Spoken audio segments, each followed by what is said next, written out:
Saudi আরবে যেই দিন ইয়ৌম আরাফা, ওই দিন আমাদের হলো জিলহজ মাসের 8 তারিখ। তাহলে আমরা কি আমাদের তারিখ অনুযায়ী 9 তারিখে সিয়াম রাখবো আরাফার সিয়াম, নাকি সৌদি আরবের আরাফার সাথে সিয়াম রাখবো? অন্যান্য সকল ইবাদত বা সিয়ামের সম্পর্ক চাঁদ দেখার সাথে। এই আবু কাতাদার হাদিসে রসুল কিন্তু বলে নাই যে 9 তারিখে সিয়াম পালন করার ফজিলত কি, এটা বলে নাই। তিনি বলছেন আন সিয়াম ইয়ৌম আরাফা, আরাফার দিবসের সিয়াম।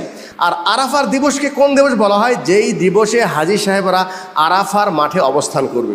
যেহেতু আমরা এখন জানতে পারছি, বুঝতে পারছি আরাফার মাঠ কোন দিন হাজী সাহেবরা আরাফার মাঠে অবস্থান করছে, অতএব আমরা সেই দিনকেই ফলো করে সিয়াম রাখবো ইনশাআল্লাহ। আর একটা মত আছে, সেটা হলেই যে না, নিজ দেশের তারিখ অনুযায়ী 9 তারিখে সিয়াম আরাফা রাখবে আমাদের দেশের তারিখ অনুযায়ী।